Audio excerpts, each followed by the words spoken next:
take heart, for your King will walk beside. Are we happy with this one? Okay, cool. Yes. Yeah, beautiful. I also heard that, Ange. Just to confirm, we'll go. Do not fear the world, he has overcome. You were safe in him, covered by his blood.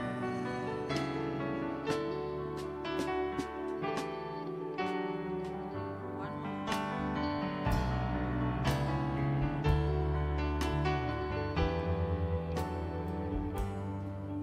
Do not fear the world, he has overcome. You were safe with him, covered by his love. Kids can go out. And we'll keep playing. Okay? In our last 2 seconds, can we just do the intro for how good it is? Yeah, you can go. Good morning. You can call them in. We're just doing one last. Dit kan nou weer aangaan. Vriende, goeiemôre en baie welkom. Ons gaan nou so 'n paar minute met vanoggend se verrigtinge begin. So as jy nog al buite is jy welkom om 'n koffie te kry en te begin inkom. Ons wil graag so naas moontlik en op tyd vanoggend begin. Baie dankie.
Vriende, daar's nog 'n paar van ons wat stadig maar seker nader kom en 'n paar van ons wat inbeweeg.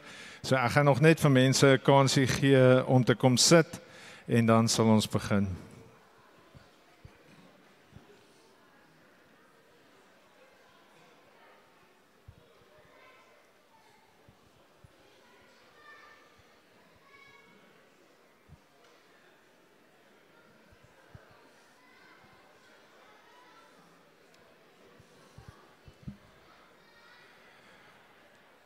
Vriende, weer eens goeiemôre en baie welkom. Wat 'n voorreg om so saam te kan wees vanoggend as God se mense. Baie welkom aan enige besoekers wat ons moontlik mag hê. As jy 'n besoeker is hier vanoggend of dalk iemand wat vir die eerste keer hier is om te kom kyk wat gaan aan hier by Ligpunt, dis baie lekker om jou by ons te hê. Baie welkom. My naam is Elof van die Kerk en ek gaan ons deur die diens begelei vanoggend. Dewald sal vir ons preek vanoggend en ons is besig met 'n reeks getiteld Kwaliteit. En ons is vanoggend op ons laaste een in die reeks van kwaliteit. Ons is vanoggend by beseringstyd. En so ons sien baie uit om te hoor wat Dewald vir ons te sê het oor beseringstyd. Die kwaliteitreeks gaan oor hoe om die meeste te maak van die tyd wat God aan ons toe vertrou het. En so dis waar die gedagte van kwaliteit vandaan kom. 'n Paar onderreëlings vanoggend. Ons het 'n kinderbediening vir kinders van 3 jaar ouderdom tot graad 5. Hulle gaan na die 4de lied uit en as jy onseker is, as jy in daai ouderdomsgroep is en jy weet nie waartoe om te gaan nie, oom Hendrik sal agter wees en hy sal vir jou wys waartoe om te gaan. So as al die kinders na die 4de lied uitstap, is jy baie welkom om saam met hulle te gaan en iemand sal jou wys, veral oom Hendrik sal jou wys waartoe om te gaan. En dan die kadette gaan vanoggend uit, die graad 5 en 6 gaan uit. Liz sal daar wees vir hulle en oom Poen gaan julle vanoggend uit die Bybel uit leer. So dit behoort baie lekker te wees vir die kadette vanoggend. En dan vriende, dit is vandag Vadersdag en so ons dank die Here vir vaders. Ons dank die Here vir sy ontwerp van die samelewing wat vaders insluit. Baie gelukkige Vadersdag neem ek aan vir vaders vanoggend hier by ons.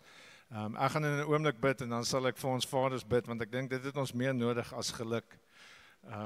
Niemand moet vir ons geluk sê nie, mense moet vir ons bid vir die wonderlike rol wat ons die geleentheid het om te speel.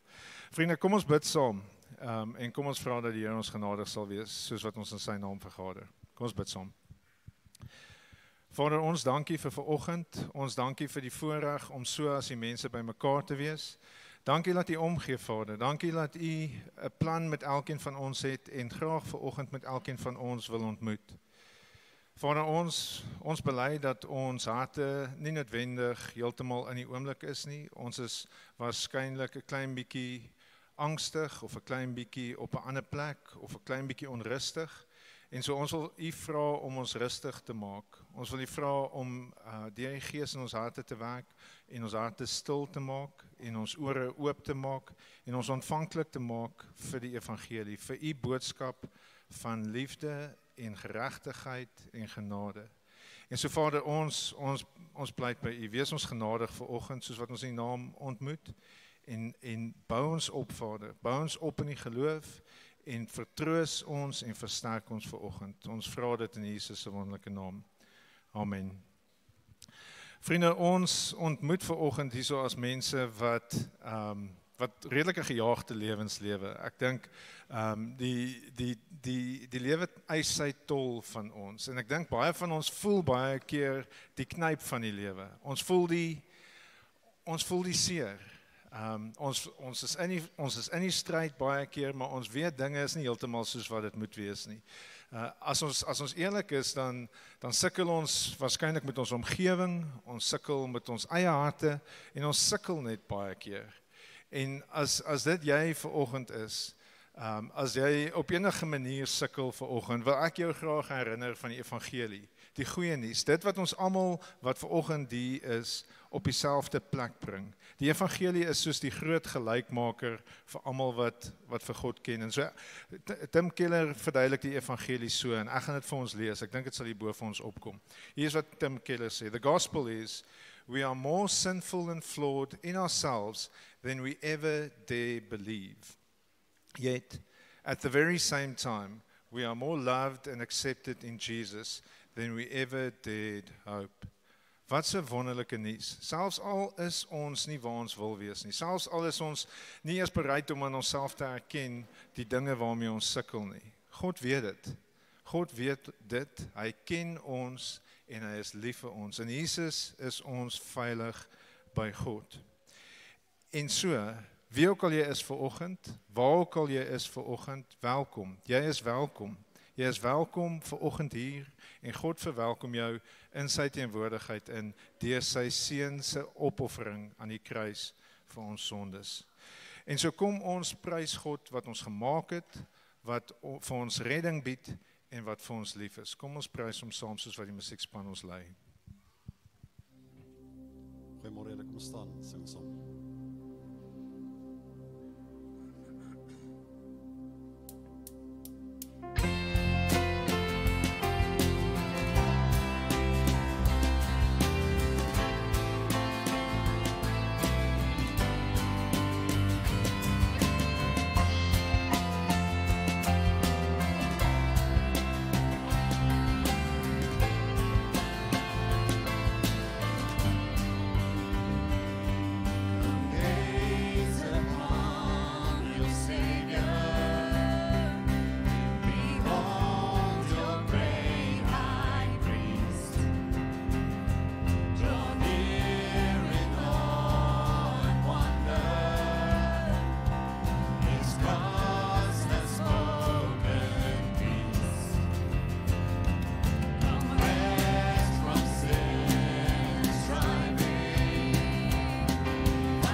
is eintlik vir almal hier, as jy hier so staan en jy voel nie uitgesorteer nie, jy voel moedeloos met sonde, jy voel moedeloos met hoe dinge gaan, as jy seer het, as jy nou al voel te lang, of jy te lang wag vir die Here om te reageer, as jy sukkel om Jesus te roem in jou daaglikse lewe, as jy net voel, alles is nie op die stadium oké nie, dan is hier die volgende lied, en ek vir jou, dit is 'n gebed wat jy, dit is bemoediging vir jou, en dit is 'n gebed wat jy kan sing vir die Here.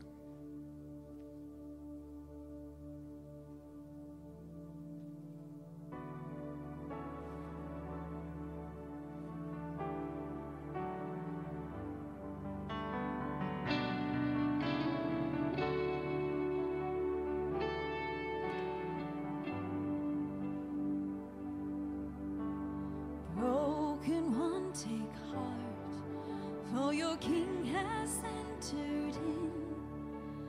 Made your heart his home when he washed away your sin.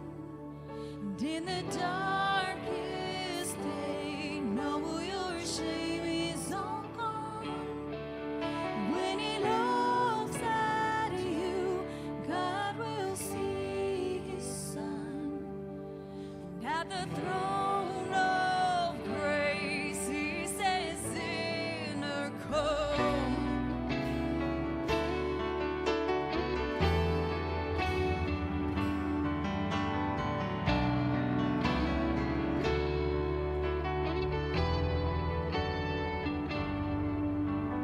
Hurting one, take heart, for your King will walk beside. With each rising sun, every grace he will provide. And in the hardest day, he will never forsake. For he knows your grief and he feels your pain. When the world gives way, Jesus will remain.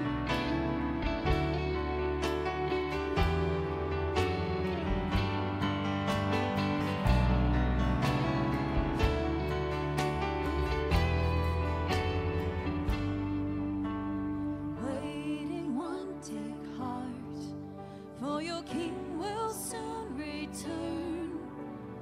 Ending every strife, he will reign upon the earth.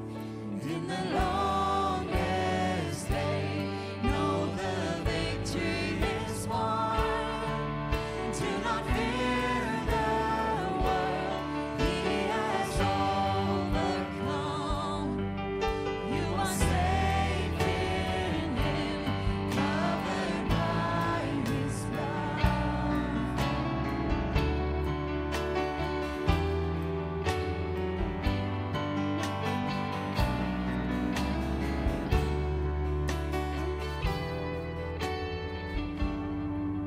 Do not fear the world, he has overcome. You were safe in him, covered by his love.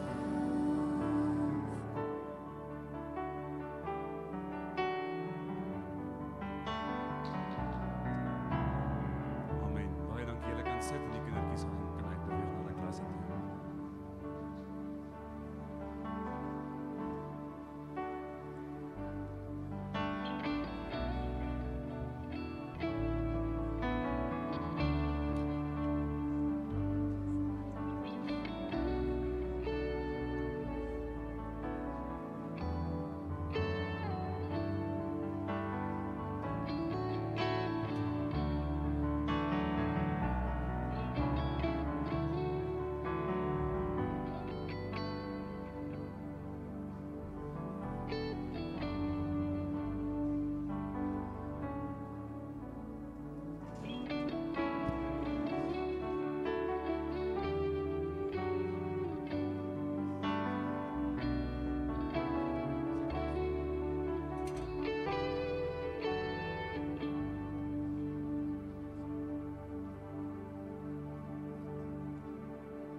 Soos genoem is ons vanoggend besig met ons laaste preek in die kwaliteitreeks en vanoggend is getitel Beseringstyd. En baie kere soos wat ons deur die lewe gaan, lyk ons baie keer vir almal rondom ons wat ons nie baie goed ken nie, baie vrolik, baie rustig, lyk of ons dinge onder beheer het. Maar daar's baie meer wat aangaan baie keer in meeste van ons lewens. En Christy Du Plessis het ingestem om vanoggend 'n bietjie van haar storie met ons te kom deel. Christy, ek sien jou nie nou nie. Wil jy nie daar sy? Wil jy nie vorentoe kom nie asseblief?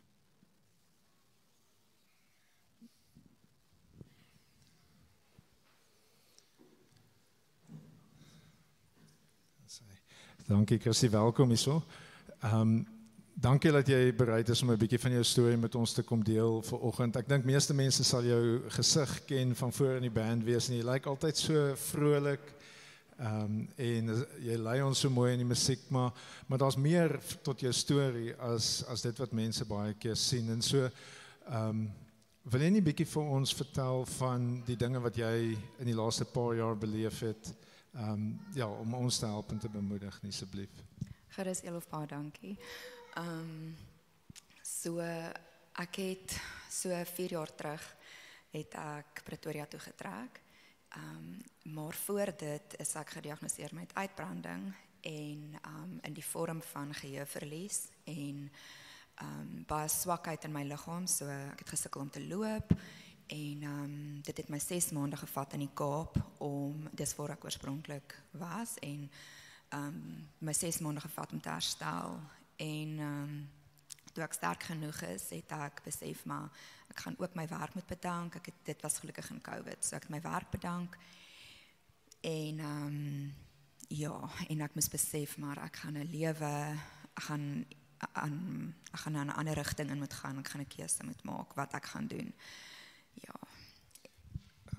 En daai werksverandering het gelei tot sekere dinge wat verander het by jou. Dis 4 jaar terug. Vertel vir ons 'n bietjie wat het gebeur daar in die tyd wat nou afgeloop het vandat jy hier is. Ja, so ek het teruggetrek en weer die uitbranding het aangehou. Gelukkig was ek by my ouers, so hulle kon darm na my kyk. En ek is toe ook deur 'n skok het 'n dokter vir my gesê maar ek gaan moontlik ook nie weer kan swanger raak nie en dat hulle gaan moet opereer. Maar die Here het dit so beskik dat ek het nie 'n mediese fonds gehad nie, so hulle kon nie. En met medikasie wat ek geneem het dit begin beter raak. Dis nog steeds nie heeltemal reg nie en dit werk soos dit moet nie, maar in daai tyd het ek besluit om ook onderwys te studeer. So ek het vir 4 jaar het ek onderwys studeer en ek het my graad en ek het geluk. Ja. Dankie. En so met my terugkoms het ek deur Christchurch Stellenbosch waar ek was teruggekom hiernatoe. Met my gevoel van die een gesin of een familie na die volgende in die familie na 'n volgende gesin en hoe ongelooflik die Here ander mense gebruik het om in my lewe in te saai en my te ondersteun met liefde, geduld en Ligpunt se ondersteuning, finansiële hulp, sodat ek voltyds kon studeer. En rus, dit was 'n genadetyd vir my, sodat ek ook kon genees en in baie aspekte, geestelik, fisies, emosioneel, en die gedagte dat ek nooit sou kon swanger raak nie, het my hart verhard teenoor kinders en om myself te beskerm. En in hierdie 4 jaar het die Here, en dis eintlik ironies want ek studeer onderwys grondslagfase, so en die Here het dit gebruik en ek is nou onderwyseres by 'n wonderlike skool en ek het nie geweet mens kan so lief wees vir kinders nie. So die Here het my hart verander, gedraai, versag en daar is nie woorde nie. Ek het nie woorde nie. Dit voel vir my asof dit alles 'n droom is en met die Here se genade en liefde. Ek dink ek ervaar liefde van die Here. Ja. Hoe wonderlik en bemoedigend vir ons wat dalk ook deur dinge gaan wat mense nie noodwendig van bewus is nie, maar God is stadig maar seker besig om iets moois te maak uit 'n hartseer storie uit. En so prys die Here vir wat hy in jou lewe gedoen het, Christie. Ons is baie dankbaar saam met jou en ons sien uit vir die pad vorentoe. Wat is daar wat ons nou vir jou voor kan bid en wat is die dinge wat ons soos wat ons in die toekoms ingaan vir jou kan bid? So ek dink soos wat my paadjie gelyk het voorheen en weet ek dat daar kom heel waarskynlik vervolging en swaar, so mens kan daarvoor bid, want ek dink nie my pad gaan hier stop nie. Maar ek wil graag die Here daarin dien en ek wil in my wagtyd wil ek diensbaar bly en so ek vra dat julle sal bid vir krag, wysheid en om naby die Here te bly en om nooit te vergeet waar ek vandaan kom nie. En dan ook vir gesondheids keuses wat ek moet maak ten opsigte van my gesondheid. Ja. Baie dankie. Kom ons bid saam. Vader, U is 'n groot God, U is 'n wonderlike Vader, U is ons skepper, U is ons onderhouer, U is ons geneeser. U is die een wat ons op die diepste plekke ken, beter as wat ons onsself ken en wat lief is vir ons. Vader, dankie dat U lief is vir Christie. Dankie dat U haar met haar was in haar donkerste oomblikke, dat U haar stadig maar seker aangehou hoop gegee het, nuwe hoop gegee het, haar in sekere opsigte begin genees het en haar moed gegee het. Vader, dankie dat sy nooit moed verloor het nie. Dankie dat U haar geloof sterker gemaak het en verdiep het. Vader, en dankie dat ons U nou kan loof vir haar storie. Dankie vir die storie van 'n gemeenskap wat lief is vir haar en wat U gebruik het om haar staande te hou. En Vader, dankie dat daar soveel sulke stories in ons midde is wat ons nie van weet nie. U is besig om te werk in ons midde. U is besig om gebreekte harte te genees en gesond te maak. En so ons prys U daarvoor. Ons bid vir Christie se toekoms, Vader. Ons bid vir elke dag dat sy sal aanhou vashou aan U en dat sy sal kan getuig aan die einde van haar lewe dat selfs toe dit donker was U by haar en was U goed vir haar en het U haar staande gehou. En Vader, mag dit ons almal se storie wees. Mag ons almal kan vashou aan U wanneer ons deur moeilike tye gaan en mag ons in goeie en in slegte tye mekaar kan opbou en aan U kan vashou. En so Vader, ons dankie vir U goedheid, ons prys U vir U genade en ons vra dat U met ons elkeen sal wees in Jesus naam. Amen. Baie dankie, Cassie.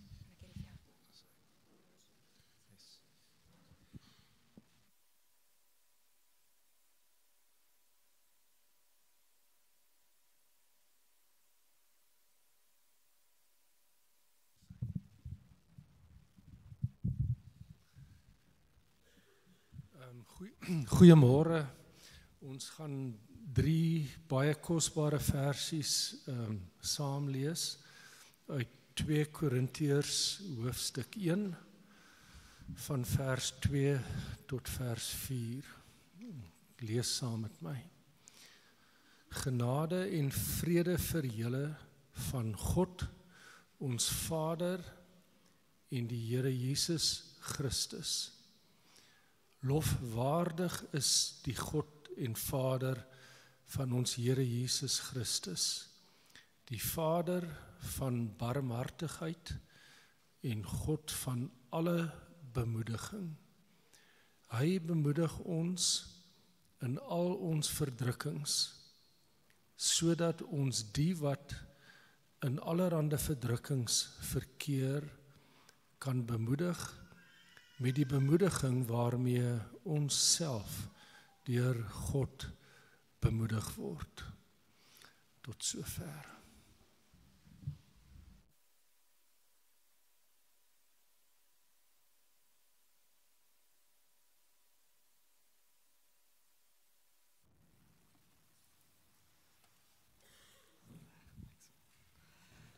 Goeiemôre Ligpunt. Baie welkom, vriende, aan julle elkeen hier by ons vanoggend. Julle sal sien, ek dra my Sutherland serp om myself te herinner dat hierdie koue regtig niks is nie. Daar agter sit Stan, ek het nou gesien hy staan daar met 'n kortbroek. En die dogter wat aan sy nek hang, het ook 'n kortbroek aan. Sy vrou lyk soos 'n normale mens, sy het 'n jas en 'n langbroek aan. Hier voor sit Jason, hy het daarom 'n langbroek aan, maar hy loop met 'n kortmou T-hem so. Julle ouens is seker in Sutherland gebore. Vriende, ons weer is koud vanoggend. Baie welkom aan julle almal. As dit by julle huis gaan soos by ons, as die kinders waarskynlik bietjie siek gewees hierdie week ook by die huis. So ons het ons drietjies by ons gehad, bietjie skoolsiekte gehad. So dis 'n lekker koue oggend, maar dis 'n warm welkom. Ek wil net by Elof aansluit en vir julle almal welkom sê. Soos ek genoem het, my naam's Dewald, as ek nog nie het nie. Ek is hier op die voltydse span by Ligpunt. En vanoggend blaas ek vletjie vir beseringstyd. En dit is waarmee ons reeks kwaliteit vanoggend afsluit. Julle gaan kyk gerus na verlede week se tema skermtyd. Regtig goed, gaan terug sien toe as jy dit gemis het. Gaan tel dit op, dis daar op ons Ligpunt se YouTube kanaal of op die Church Center toep as jy hom nog nie afgelaai het nie. Christy, baie dankie vir jou woorde en wat jy met ons kom deel het vanoggend. Jy het vir ons eintlik gewys waaroor ons gaan praat. En so vriende, ek wil ons dan vanoggend se teks en se tema toe bring oor beseringstyd. En ek wil begin deur so 'n bietjie te deel oor dit wat ons hierdie jaar in ons Ligpunt gesinsorg doen. Nou ons kerk het natuurlik baie gesinne en die gesinsorg inisiatief is daar om ons gesinne, maar ook enigiemand wat belangstel, te rig in gesonde lewenspatrone. Gesonde lewenspatrone wat gebore is uit die evangelie van Jesus, wat gebore is uit die koninkryk van God, waarvan Jesus ons deur sy lewe en sy dood kom deel maak het. Nou ons werk heidaglik deur 'n kursus, The World Needs a Father, wat Johan en wat Tanya Holshausen aanbied vir ons. En hierin leer ons onder andere, ons leer baie goed daar, maar ons leer onder andere om sensitief te wees vir ons kinders se ontwikkelingsfases. En wat ons rol as ouers daarin kan wees. So die volgende skyfie, as die ouens daarbo, as die manne daarbo dit kan wys. Ja, die volgende skyfie wys iets daarvan. Nou ons oudste Ruben, hy is 12 en soos wat die skyfie dit wys, word sy sosiale ontwikkeling toenemend belangrik vir hom. Dit sluit in sy vriendekring en sy spansport, wat in sy geval rugby is. Nou dit maak sin dat hierdie dinge vir hom belangrik word. Hy moet tog kan leer om goeie vriendskappe te vorm. Hy moet kan leer om in 'n span te speel, want hy gaan kort voor lank, of hy nou wil of nie, uit die huis moet gaan om op sy eie 2 voete te staan. So belangrike dinge om te ontwikkel in sy lewe. Wat 'n rol het ons as ouers hierin? Wel, ons moet natuurlik sy vriende leer ken, sowel as hulle ouers. Ons huis moet in 'n sekere sin hulle huis word. Ons moet betrokke word in hulle lewens en dan moet ons kind kan dophou tussen hulle, van naby af, en om help in sy verhoudinge met hulle. Veral hoe om sy geloof in Jesus uit te leef teenoor hulle. Belangrik om te doen. Ons moet ook gereeld tyd maak om langs die veld te staan en ons moet belangstel in sy sportspan en hoe hy deel is daarvan. Party van daai pappas hardloop sommer op die veld en begin vuiste swaai, so betrokke raak hulle. Nou julle hy speel vir die tweede span rugby en ek het nou al langs die veld gestaan en sien hoe hierdie jong seuns nog moet leer om 'n span te wees. As 'n ouetjie die bal kry, vergeet hy gou sy spanmaats en hy gaan net self vorentoe daarmee. Gewoonlik gaan dit nie so goed nie. Die seuns speel nog baie vir hulle self. Ons probeer vir Ruben leer dat die bal in sy hand verantwoordelikheid bring teenoor die hele span. Hy kan die bal misbruik om vir homself te speel of hy kan dit met sy maats deel om die span te bou. So meer gereeld as nie beteken dit dat hy die bal wat hy kry redelik gou weer moet uitgee vir 'n spanmaat wat 'n beter kans het om iewers te kom daarmee. Nou, ons wil hom eintlik 2 van ons huiswaardes leer sodat hy dit kan begin uitlewe op die veld. Die 2 waardes is dit: ons is hier om mekaar te dien deur die minste te wees vir mekaar. En vriende, dit kom natuurlik van Jesus af. Sy lewe en sy dood was dit vir ons. En ons is almal begunstig daardeur. Ons is vandag 'n sterker span omdat Jesus die voorbeeld van dit was en dit vir ons gedoen het. Sy lewe en sy dood was dit vir ons. Ons is die begunstigdes daarvan. Nou julle, Jesus het nie vir homself kom speel nie, maar hy het homself vir ons kom gee. Nou, hierdie dinge skep natuurlik vrae by ons kind. Eendag na 'n stryd op die veld, toe ons huis toe ry en praat oor die dinge, vra hy toe: "Pappa, waarom moet ek die minste wees? As my spanmaats baie keer net die meeste wil wees vir hulle self. Ek probeer die bal deel met hulle, maar hulle deel dit nie altyd terug met my nie." Dis 'n goeie vraag. Sulke vrae skep versoeking, maar dit skep ook geleentheid vir hom om te verdiep in die waarde van sy waardes en volgens dit te bly lewe. So, seun, kom ons dink saam oor jou vraag. Om die meeste te wees, breek mos die span. Want so speel elkeen net vir homself. Maar om die minste te wees, bou dit weer op. Want so bevorder ons mekaar en word 'n sterker span. So wil jy 'n paar spanmaats volg om die span te breek, of wil jy 'n voorbeeld stel van dit wat die span sal bou? Dis tyd vir jou om te begin besluit wat jy wil doen. Nou vriende, op hierdie punt, ek weet is waarskynlik nie goeie etiket om met jou kinders te spog nie. Mense vermoed jy spog dalk bietjie met jouself, maar ek wil tog die risiko loop en so bietjie spog. Ruben speel vir die tweede span, maar hy sit ook reserve vir die eerste span. Hy hoef dit nie te doen nie.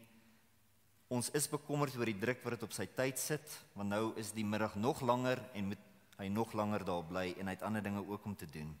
Maar julle, sy motivering oortuig ons om dit toe te laat. Ek het hom gevra waarom hy dit doen en sy antwoord was vir my regtig goed.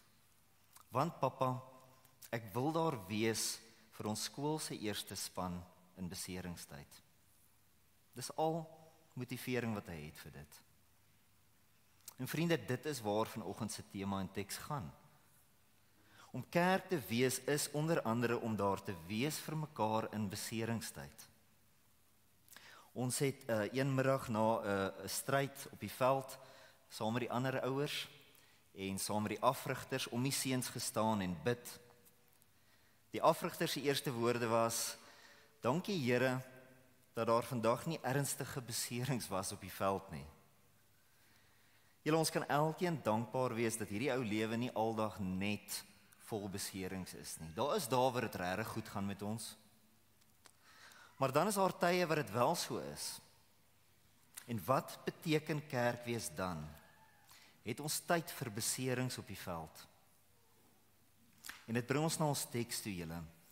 Paulus groet die kerk van Korinte in vers 2 met hierdie woorde: "Genade en vrede vir julle van God, ons Vader en die Here Jesus Christus."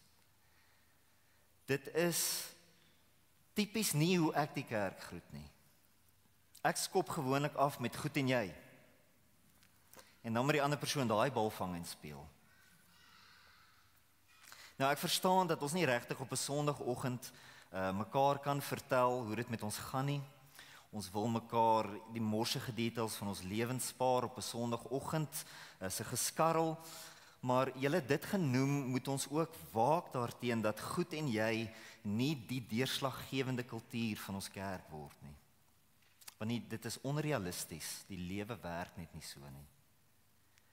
Dit gee aanleiding daartoe dat mense wie se lewens uitmekaar val, wat kerk toe kom op soek na genade en vrede, die druk kan voel om hulle eie lewens indrukwekkend te laat lyk. Soos wat die mense om hulle met wie dit klaarblyklik elke week net goed bly gaan. Paulus groet die kerk hier in Korinthe in vers 2 met die woorde genade. Kyk met wat sy woord begin hy in sy groet. Genade en vrede vir julle van God ons Vader en die Here Jesus Christus.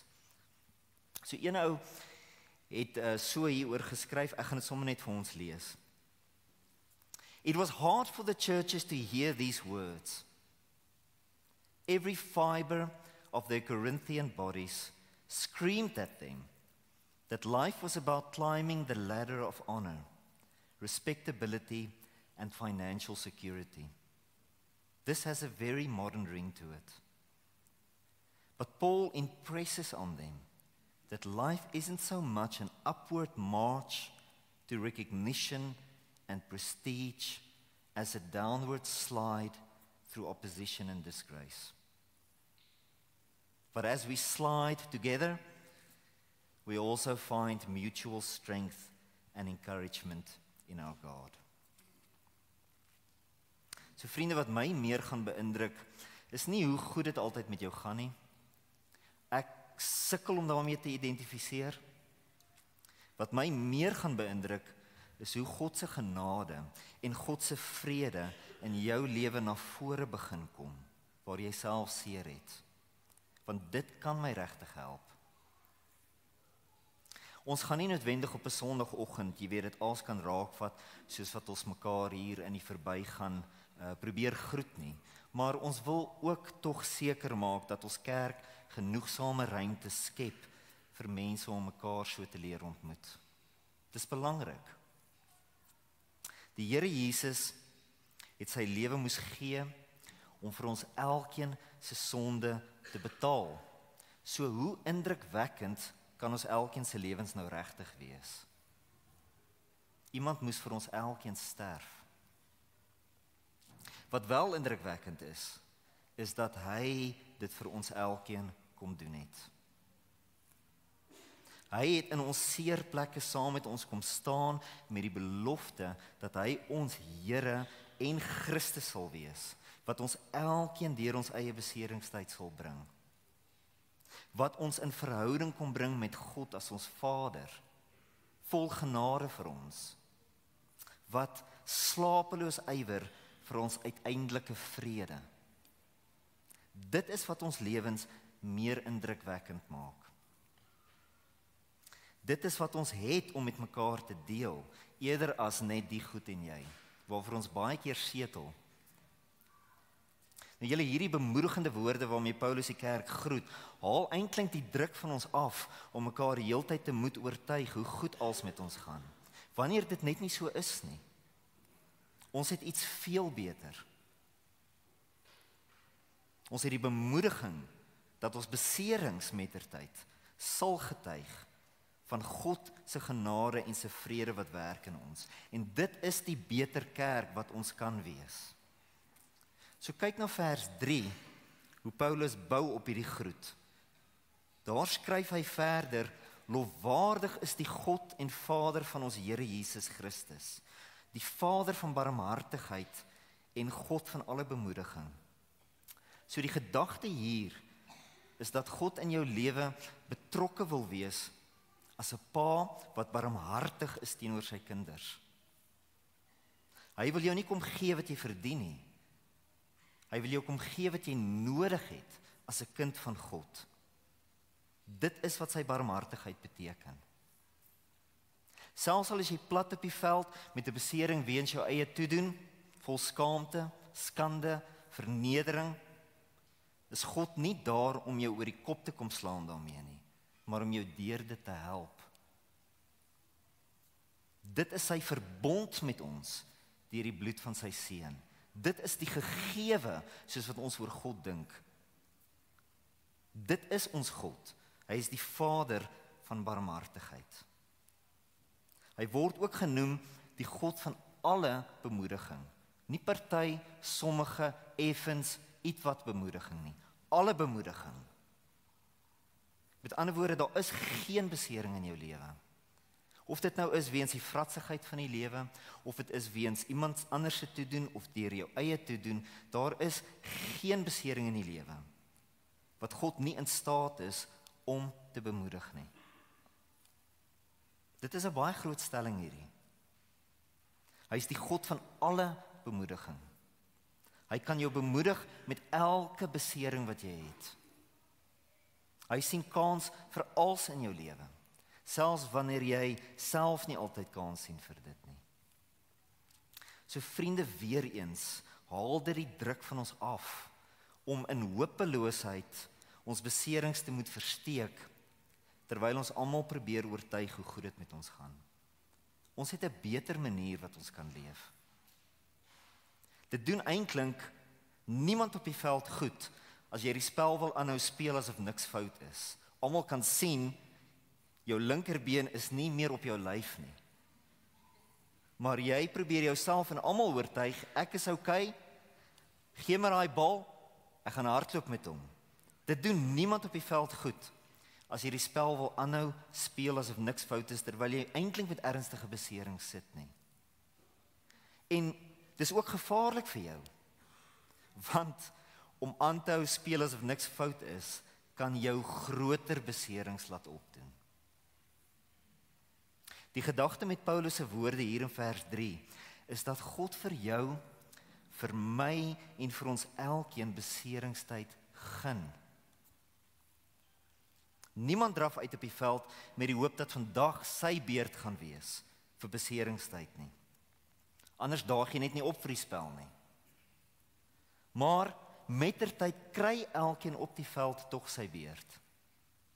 Totdat die hele span saam begin besef dat beseringstyd eintlik nodig is vir die spel om enigstens iewers te kom. Dit moet ingereken word, anders werk die spel mettertyd net glad nie meer nie. Dit bevredig nie ons begeerte om 'n indrukwekkende lewe voor te hou en selfspelers te wees nie. Maar vriende, dit is wat ons elkeen soms nodig het. Ons moet realisties wees. En uiteindelik is dit goed vir die hele kerk as ons die Here toelaat om met ons beserings te werk. Want so ontdek ons sy barmhartigheid, sy bemoediging, maak dit ons verhouding met God lewendig en voorbeeldig. Stel dit ons in staat om deur ons beserings iets veel meer te kan wees vir mekaar as ons voorgee dat alles altyd net goed gaan met ons. En so vriende, hierdie alles bring my by die 2 punte waarby ek kortliks wil stil staan vanoggend. En as die manne dit daarbo vir ons kan wys, behoort dit hier op die skerm vir ons te wys. Die 2 punte wat ek kortliks by wil stil staan vanoggend. Eerstens, gun beseringstyd vir jouself. Gun beseringstyd vir jouself waar dit nodig is in jou lewe. Want vers 4, hy God bemoedig ons in al ons verdrukkings. Tweedens, gun beseringstyd vir ander waar dit nodig is in hulle lewens. Sodat die res van vers 4 ons hulle wat in allerlei verdrukkings verkeer kan bemoedig met die bemoediging waarmee ons self deur God bemoedig word. Dis eenvoudig, né? Dis presies wat die teks sê. Julle, hierdie is die enigste Bybelse speelreëls wat ons het vir kerkwees. Dit maak aan die een kant erns met die realiteit van beserings wat ons elkeen 'n beurt kry om op te doen. Maar dit maak ook aan die ander kant erns met die goeie nuus dat God 'n Vader van barmhartigheid is, 'n God van alle bemoediging. En dit is hoe ons die spel realisties kan speel en saam kan wen tot eer van ons God. Die enigste manier hoe ons wen is om as 'n span saam te speel. So eerstens julle, gun beseringstyd vir jouself, waar dit nodig is in jou lewe, want vers 4, hy God bemoedig ons in al ons verdrukkings. So julle op hierdie punt, in Highway 29, 'n liedjie van Bruce Springsteen, sing hy, "Something has been coming for a long, long time. Something that is here with me now on Highway 29. Hy sê dit soveel beter. Maar hierdie is 'n ou wat op 'n dorpie sit wat besig is om dood te gaan. Hy's besig om saam met die dorpie dood te gaan. Hy beskryf sy lewe met die woorde: In a little desert motel, the air was hot and clean. I slept the sleep of the dead. I didn't dream. So vir baie lank al sit en kyk hy vir die enigste pad deur hierdie doodse dorp uit. En dan kom die dag wat hy uiteindelik op daardie pad klim. Hy doen 'n spul dom dinge in die proses, maar hy weet hy's uiteindelik op pad iewers heen. Dis Highway 29. Julle hierdie woorde in vers 4, hy, God, bemoedig ons in al ons verdrukkings. Dis 'n uitnodiging. Dis 'n uitnodiging om op die pad te klim. Om nie die beserings van ons lewens te bly onderdruk, asof dit al is wat ons kan doen met dit nie. Terwyl ons bly voorgee dat alles net goed gaan met ons en ons probeer die lewe maar net aanhou doen nie. Die vers wil ons op die pad bring om deur die seer dinge te begin werk. Want God sal ons op die pad ontmoet. Die God van alle bemoediging sal ons op die pad ontmoet om ons te bemoedig en vir ons kompas te gee. Hoe hy ons op daardie pad gaan ontmoet en bemoedig, soos wat ons nou almal goed weet as ons al 'n rukkie hier is deur sy woord, deur sy gees en deur sy mense. Maar belangrik om te sien hier, julle, ons moet ook self besluit om op die pad te wees. Ons moet ontvanklik wees vir die Here om met die werklikhede van ons lewe te werk. Ons moet in vertroue op hom dit vir onsself gun. Jy kan eintlik nie jou geloof in God lewendig hou oor die jare sonder dit nie. Ons kry dit dalk nie reg om op Sondagoggende vir mekaar met veel meer as goed en jy hier te groet nie. Maar ons wil ook geleentheid skep vir jou, vir my, vir ons almal om na jy die woord van God gehoor het, te kom en te deel en te bid oor enige iets in jou lewe wat deur die woord van God aangeraak word. En vriende, dis ook die geleentheid om jou beserings na God en sy mense toe te bring. Kerk wees moet ook geleentheid wees vir jou om 'n mate van inisiatief te neem.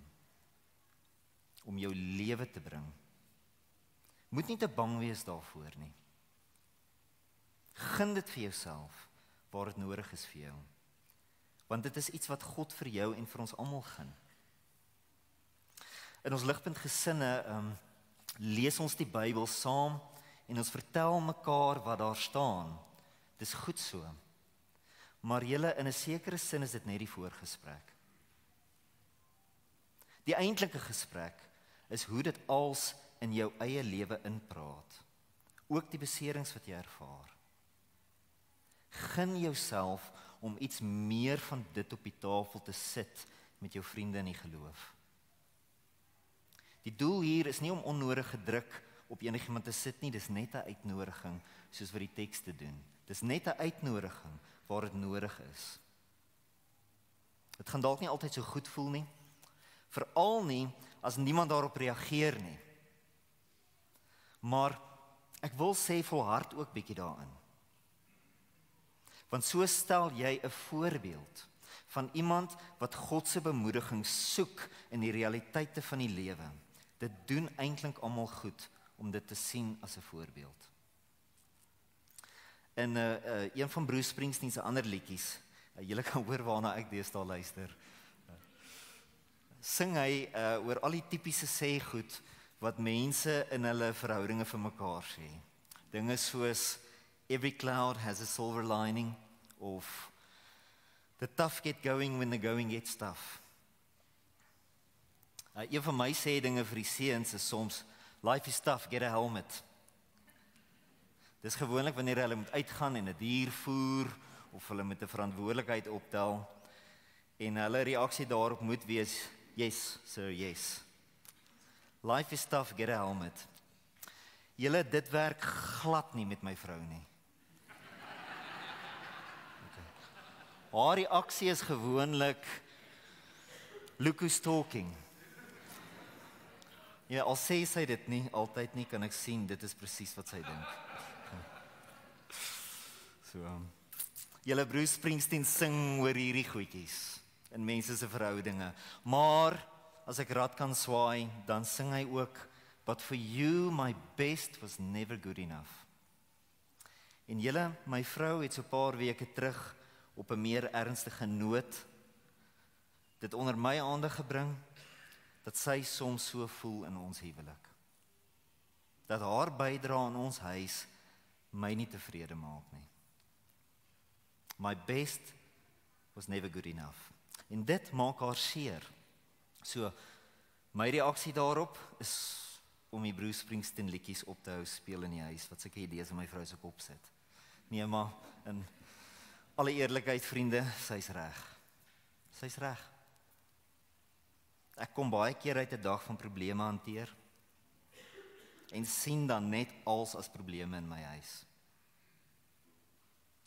Ek kan baie krities wees. En dit laat my vrou eelte opbou teen my toenadering tot haar vir samewerking, want sy vermoed dat ek fout gaan vind met wat sy doen. Nou ek verstaan julle, ek verstaan dat sy haarself wil beskerm teen dit. Ek verstaan die eeld. Ek verstaan dat ek myself aanspreeklik moet hou, want dit is vir haar en die kinders moeilik om dit te doen. Vir ons manne in ons huise is moeilik om aanspreeklik gehou te word deur ons vrouens en kinders. So, ek praat oor hierdie dinge met my God op kantoor broers hier by Fintech op Vrydagoggende.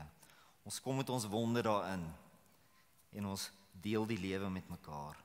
Hulle kan almal identifiseer en nou gooi ek hulle saam met my onder die bus in. Hulle kan almal identifiseer met hierdie probleem. En ons bemoedig mekaar in die Here. En dit help in ons huise. En my vrou waardeer dat ons dit doen. Ek skets 'n prentjie van die waarde van hierdie dinge. Julle, ek besef hoe belangrik my broers in die geloof is om sulke beserings mee te deel. Ek het ook onlangs saam met so 'n paar ander manne weer gekyk na Titus 2 wat praat van die aanspreeklikheid en die groot bemoediging wat ouer mans in die geloof na jonger mans se lewens toe kan bring. So dit het my laat besef, weet jy, hier's ouer mans in Ligpunt met wie 'n mens ook kan gesels, wat al bietjie verder af is met die pad. So ek het met een van die ouer mans 'n afspraak gemaak om deur hierdie dinge wat my vrou onder my aandag bring te begin praat. Ek's bewus van die dinge waarvan sy praat. Sy's heeltemal reg, maar ek is ook baie blind vir dit. Ek wil haar hoor. Ek wil God vertrou dat hy die God van alle bemoediging is, so ek wil in daai storm instap. Ek wil myself ook gun om meer van sy vrede vir my huis te vind. En julle nie net vir myself of vir my vrou of vir my kinders nie, maar ook vir my kerk. En dis ons tweede punt hier, waarmee ek wil afsluit vanoggend, ook vir ons kerk. Ons gun beseringstyd vir onsself, sodat ons dit ook verander kan gun. Of soos 2 Korintiërs 1 vers 4, daar stel ons as weer kyk na daai vers, hy bemoedig ons in al ons verdrukkings, sodat ons hulle wat aan allerlei verdrukkings verkeer, kan bemoedig met die bemoediging waarmee ons self deur God bemoedig word. Julle, dit wat God vir ons gun, en wat ons vir onsself gun ons ook verander. So byvoorbeeld, wanneer iemand in jou Ligpunt gesin of in jou geestelike kring of waar ook al die risiko loop om 'n besering te deel, 'n blou kol op die been te wys of iets soos dit, en jy kan identifiseer daarmee, gun daardie persoon om iets van jou eie lewe te weet. Moenie terugskram nie. Leun in. Moet nie die druk voel om te moet preek of die persoon uit te sorteer nie. Probeer dalk net eers iets deel van die bemoediging wat jy self ontvang het. Waar jy dit regtig ontvang het. Dit hoef nie 'n valse ding te wees nie. 'n genuine ding wat jy kan deel waar jy dit regtig ontvang het, net iets soos dit. Dit is hoe ons saam lewenswysheid bekom in die geloof en in die kerk. Dit is nie net woorde in 'n boek om saam te bestudeer nie. Dit is ook hoe dit als in ons lewens begin werk en hoe ons dit uit ons lewens uit begin deel. Die woord moet lewendig vlees bly word. Of soos Cohen gesing het, bless the continuous stutter of the word being made into flesh. Vertrou die Here daarmee. Vertrou dat dit wat hy in jou lewe besig is om te doen, het regtig waarde vir iemand anders. Moet nie verbaas wees as hy jou in situasies bring waar sy werk in jou lewe kontak maak met ander se beserings nie. Dis deel van die plan. Vriende, dis nie dat dit wat Paulus hier vra onduidelik vir ons is nie.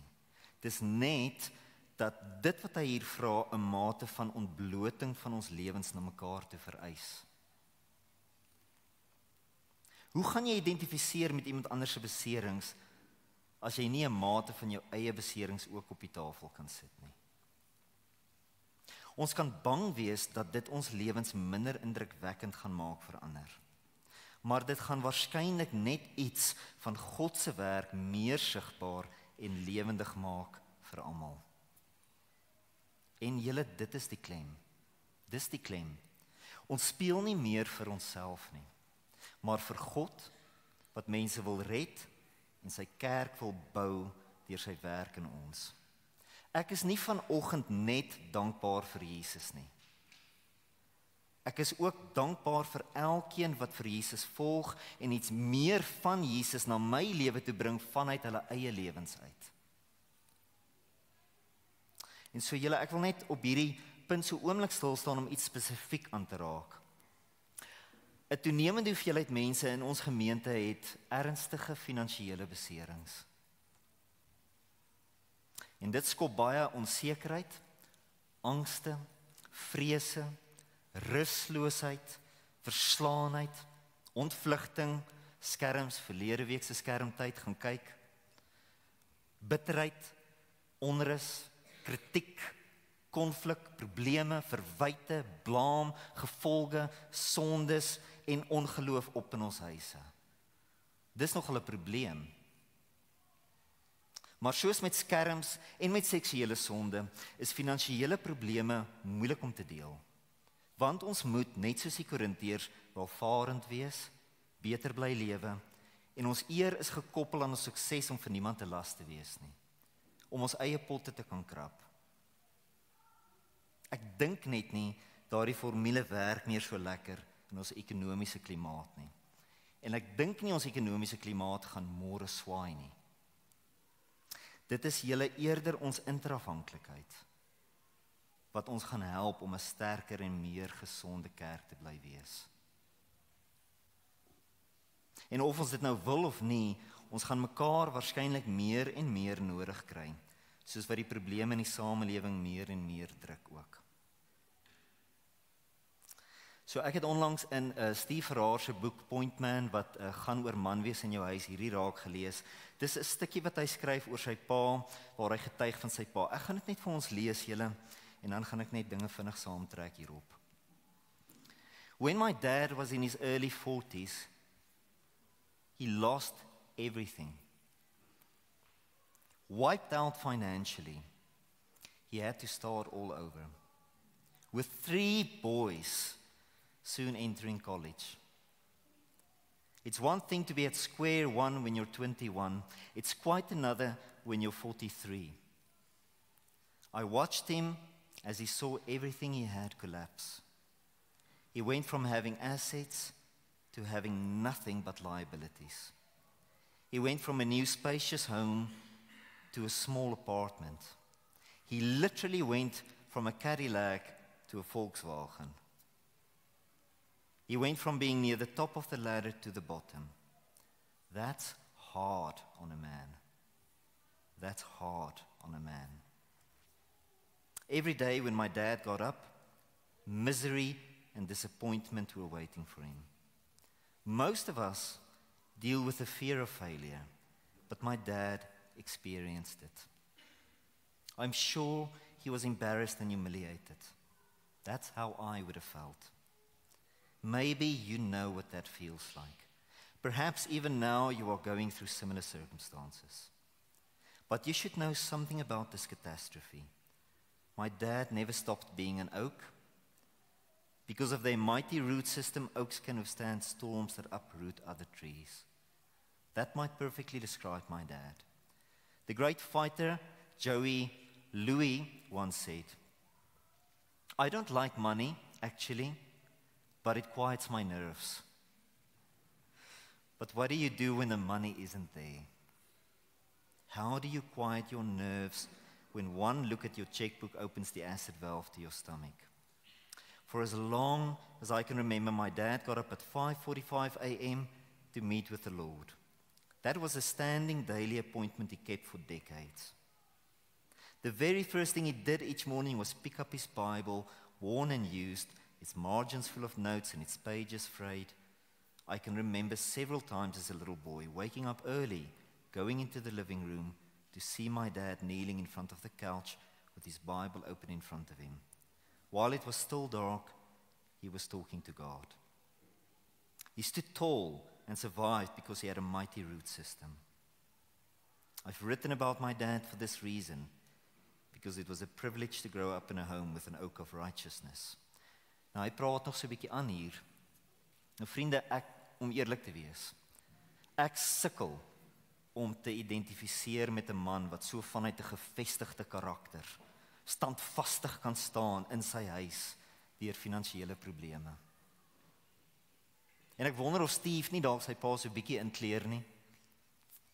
Maar toe ek hierdie lees, het ek ook besef hoe groot my eie behoefte is om te weet wat hierdie man als uit sy Bybel geleer het by God. Hoe dit hom gehelp het, waar die stryd vir hom was. My mening is, ons moet mekaar help om hierdie wortelstelsel te bou. Ek het behoefte om by ander manne te hoor hoe die Here se genade, sy vrede, hoe sy bemoediging hulle kon help met hulle eie stres oor te min geld. Nie vir leksere nie. Wie van ons gee regtig nog om oor die resolusie van jou TV-skerm? Moenie dit antwoord nie. Maar julle net om kos op die tafel te bly sit, om deur die maand te kom. Ek het 'n vermoede dat baie van ons presies so voel vanoggend. En ek raak hieraan, net om te sê, luister, ons deel hierdie dinge in gemeen. Ons leer julle baie dinge van die Here, maar ons het bemoediging nodig in die plekke waar dit seer is. En min dinge maak so seer soos te min geld om mee te lewe. So manne, kom staan selfs hier voor op 'n Sondagoggend, praat oor hoe die Here werk met julle huise, met betrekking tot hierdie saak. As nie hier nie, praat so 'n bietjie. Ons luister graag vir die Here jou leer en hoe hy jou help. Ons gee nie regtig meer om hoe goed jou lewe moes wees nie, maar ons wil hoor hoe die Here jou bemoedig waar jou beserings is. Ons het dit nodig, julle. Dit is wat Paulus hier aanmoedig.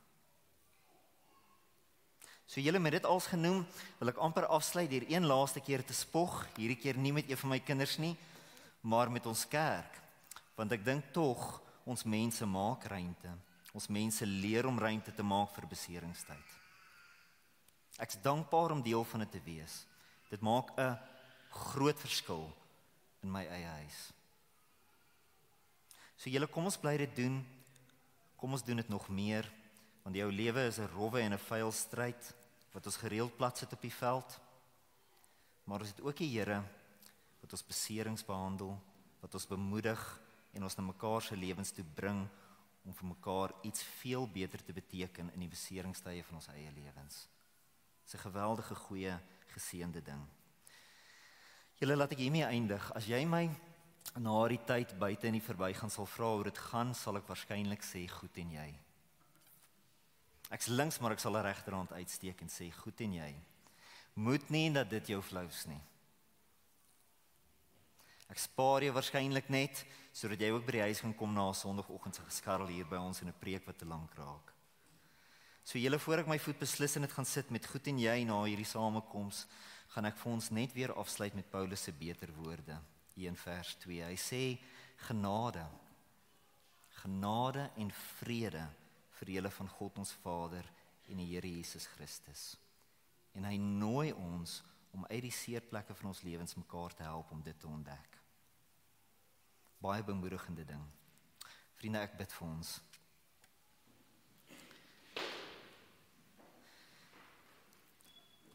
Here, kom bemoedig ons waar ons dit nodig het in die beserings van ons lewens. Dankie vir dit wat Christie kom deel het, Here. Dit was besonder om te hoor, Here, hoe U in die klein detailtjies van haar lewe werk en die liefde vir haar wys en haar bemoedig. Van hierdie probleem, Here, met die swangerskap tot 'n klas vol kinders waarvoor sy lief raak.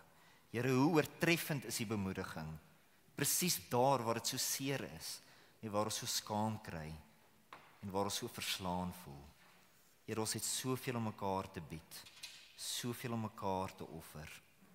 Wys ons elkeen waar ons dit vir onsself moet gun om dit toe te laat om met ons lewens te werk. Sit ons op daardie highway 29 waar ons probeer afbly van die pad. Help ons om dit wat ons ontvang vir ander te gun sonder te veel skaamte, want ons roem op U eerder as onsself. Here, dankie dat U alles waarvoor ons nou vra reeds begin doen het, deur die Seun Jesus vir ons te gee, ons herder, ons redder, ons Here, ons Christus, wat ons deur alles bring, die rots van ons lewens, vir die wat dit sal glo en ontvang. Here, ons staan voor Hom vanoggend. In Jesus naam. Amen. Dankie julle.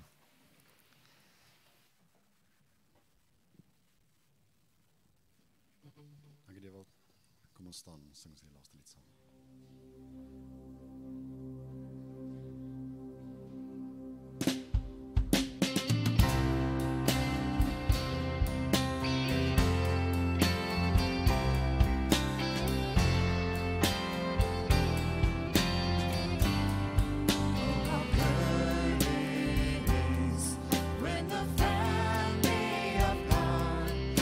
Together in spirit, in faith and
Môre.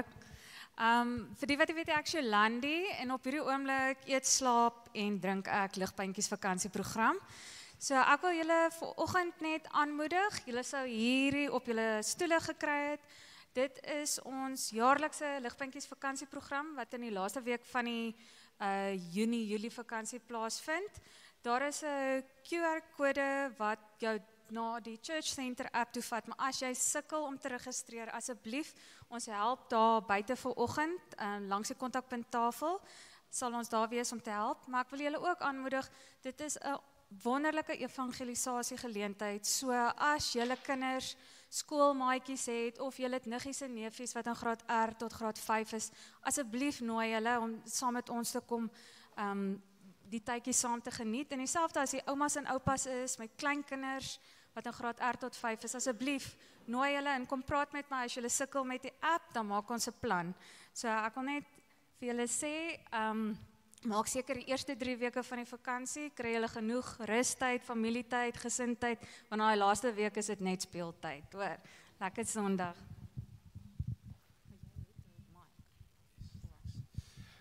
Dankie Jolandi, ladies first. Vriende, ek het 'n paar afkondigings en ek weet ons is geneig om af te skakel met die afkondigings want ons weet meeste van die afkondigings wat gemaak word.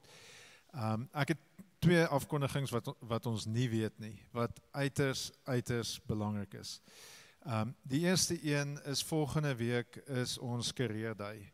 Career Day is 'n ongelooflike geleentheid. Hier's 'n bladsytjie hierso, en daar is mense wat busse gereël het om kinders van Mamelodi af hiernatoe te bring. Die probleem wat ons het in ons samelewing baie keer is mense het nie 'n geleentheid nie, mense het nie blootstelling nie.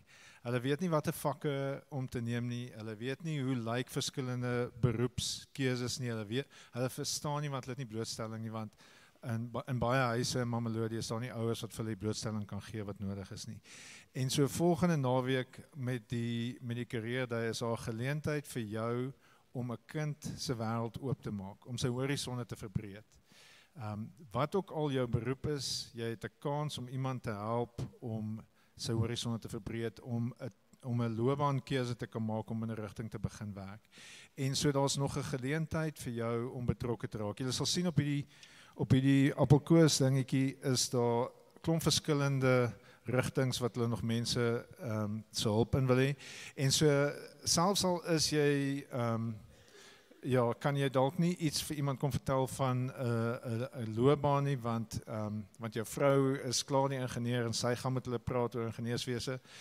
Kom help asseblief op 'n praktiese grondslag. Is 'n wonderlike geleentheid vir ons as 'n kerk om ons land te dien, om die koninkryk te dien. Asseblief kom help.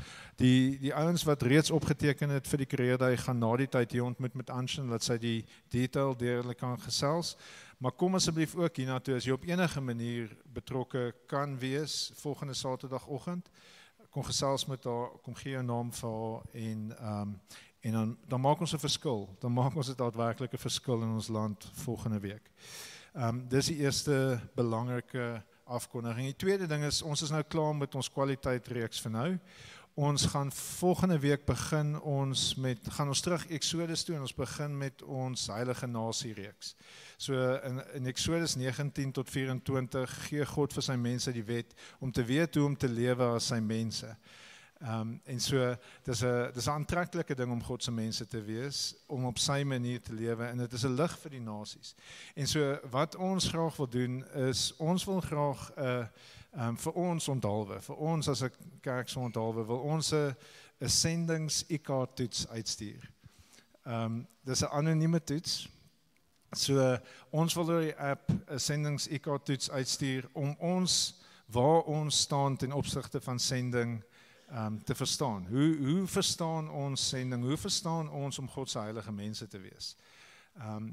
Dis anoniem, en hoe meer mense deelneem, hoe lekkerder sal ons na die data kan kyk en kan sê, okay, hierdie is waar ons werklik is, hierdie is ons sterkpunte, hierdie is ons swakpunte. So doen dit asseblief. Ons gaan dit op die app uitstuur. Ek dink is iets soos 15 of 16 multiple choice vragies. So gaan met jou gut feel, moenie met daaroor dink nie. Doen net die multiple choice ding en dan het ons iets om mee te werk volgende week. Dan kan ons sien waar ons is as dit kom by ons verstaan van sending en hoe ons as 'n heilige nasie kan lewe. Vriende, die res van die afkondigings is baie van ons meer vertroud en so nou kan julle afskakel, die wat die afkondigings ken kan nou ontspan. Vir die wat nie is, agter is daar kontakpunt, Susan Beatrice sal daar wees, hulle sal graag enige vrae wat julle het oor Ligpunt beantwoord. Hierso is afkondigings op die wit blaadjie ook, op die agterkant is daar al die ander belangrike afkondigings so goed is en geleenthede, kyk gerus daarna.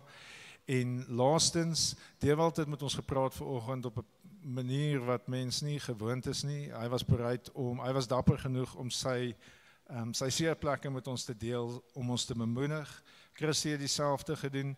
As jy seerplekke het waaroor jy graag met iemand vanoggend wil praat of saam weer wil bid, kom gerus vorentoe. Dewald sal hier wees, ek sal hier wees en Erika sal ook hier wees. As jy graag saam met 'n vrou wil bid, om vir jou te bid, om jou te ontmoet en jou te bemoedig. En so dit is dit. Ek gaan vir ons afsluit met die versie, die seëngroet wat Dewald ook vir ons genoem het, want ons almal het hierdie nodig. Hierdie is wat ons nodig het. 2 Korintiërs 13 vers 14 sê, die genade van die Here Jesus Christus en die liefde van God en die gemeenskap van die Heilige Gees bly met julle almal. Amen. Lekker Sondag vir julle verder.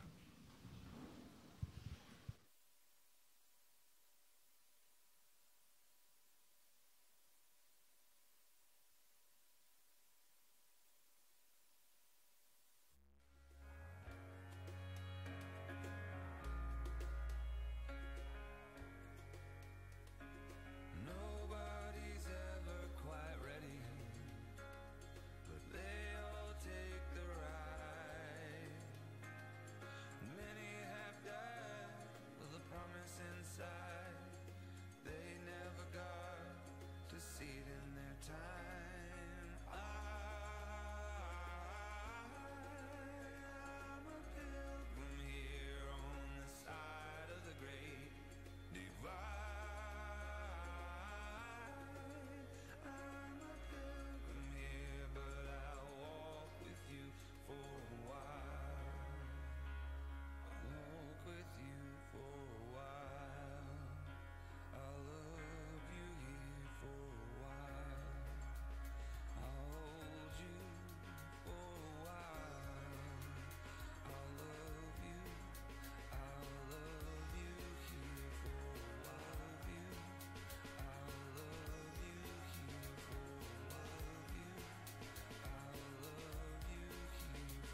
skipping